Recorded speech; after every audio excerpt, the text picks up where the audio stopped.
Musim penghujan telah tiba. Beberapa daerah sering menjadi langganan banjir seperti pada wilayah perumahan yang padat penduduk. Pamulang salah satunya. Dari tahun ke tahun, wilayah ini terus mengalami pertambahan penduduk yang sangat cepat. Salah satu perumahan di Pamulang yang menjadi perhatian adalah Bukit Pamulang Indah. Perumahan ini seringkali digenangi oleh banjir yang debit airnya cukup tinggi. Sudah bertahun-tahun daerah ini mengalami banjir pada saat hujan datang. Berbagai upaya telah dilakukan untuk menangani banjir yang terjadi setiap tahun.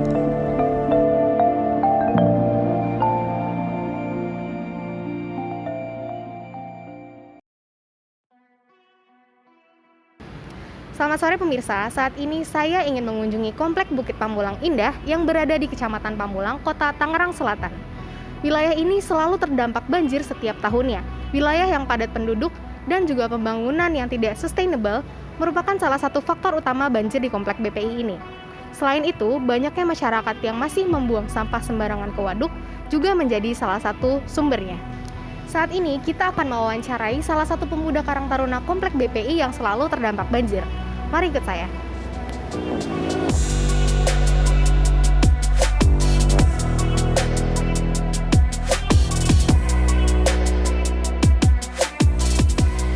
Kalau untuk tinggal di BPI sendiri, saya sejak tahun 1999 ya, sekitar 23 tahun udah ada di BPI. Selama 23 tahun sering terjadi banjir gitu ya?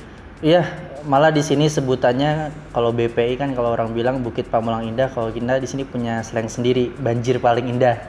Nah, kenapa dibilang banjir paling indah? Soalnya memang kita hampir setiap tahun selalu kena banjir besar ya, karena kan memang kalau di sini tuh memang daratannya lebih rendah dibanding komplek-komplek yang lain gitu. Ya sebenarnya kalau penyebab banjir itu hampir kompleks ya. Yang pertama tentu dari kali. Nah dari kali sendiri ini memang beda dari zaman dulu, karena kan semakin kesini penduduk makin banyak, makin padat, tapi kali tetap kecil, jadi tidak menampung debit air yang banyak seperti itu. Kalau sejak kapan aja yang terparah yang saya ingat itu dari mulai tahun 2007. Nah itu sampai kita didatangi tim SAR karena memang 2 hari berturut-turut banjir nggak surut. Nah itu memang puncak terparah dari banjir yang pernah kita alamin sih selama ini. Kalau untuk langkah sih sebenarnya sudah banyak sih langkah nyata yang memang dilakukan.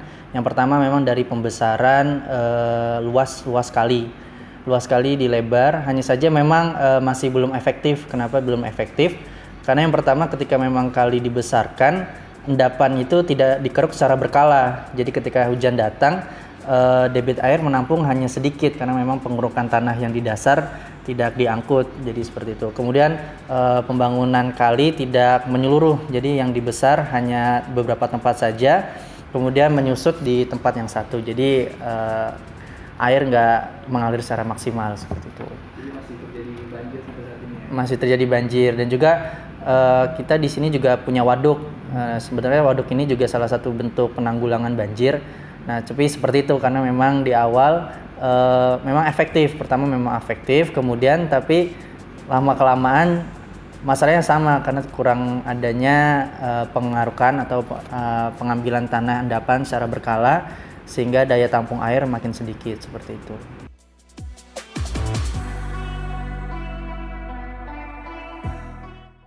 Selain itu di Bukit Pamulang Indah juga mempunyai mesin pompa air yang memang berfungsinya mengalirkan air atau banjir dari jalan raya menuju kali, sehingga memang mesin pompa air ini cukup efektif ya ketika memang banjir terjadi.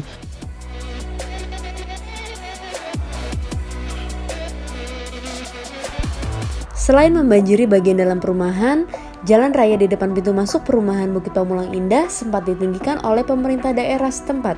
Apakah dampaknya untuk wilayah perumahan ini? Ya sebenarnya kalau yang saya tahu hasil informasi dari RT setempat, memang di depan itu tingginya itu hampir sama dengan pintu masuk. Nah itu makanya kenapa setiap banjir datang, akses jalan raya mobil motor nggak bisa lewat karena tergenang dengan air.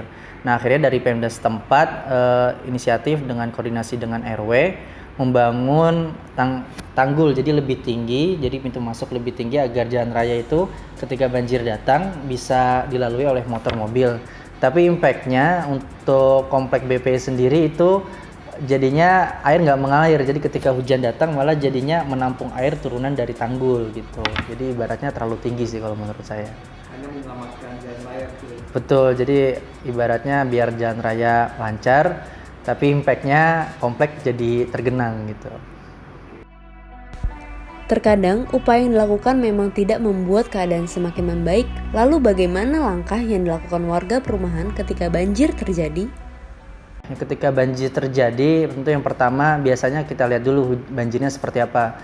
Kalau misalkan banjirnya masih sebatas mata kaki, kebanyakan dari warga di sini memang masih menetap di rumahnya masing-masing. Nah, kemudian jika memang banjir lebih besar, bisa sampai dengan paha, biasanya untuk warga-warga yang memang rumahnya bertingkat, biasanya pindah ke lantai 2 dan juga perabotan yang tidak bisa kena banjir biasanya memang sudah ditempatkan di lantai 2. Hanya saja memang di sini kalau untuk warga-warga yang satu lantai biasanya kebanyakan ngungsi sih. Jadi rumah-rumahnya ditinggal tapi barang-barang diselamatkan dulu gitu. Berbagai cara telah dilakukan namun masih belum menyelesaikan permasalahan banjir secara menyeluruh. Namun, ada hal kecil yang berdampak besar dapat dimulai dari diri kita sendiri seperti membuang sampah pada tempatnya dan sampah rumah tangga yang harus dipilah agar tidak menimbun genangan air yang dapat menyebabkan penyakit. Seperti kata pepatah, mencegah lebih baik daripada mengobati. Sebelum melakukan pembangunan diperlukan perencanaan secara matang dengan melihat ekosistem yang ada serta perhitungan dalam jangka waktu yang panjang.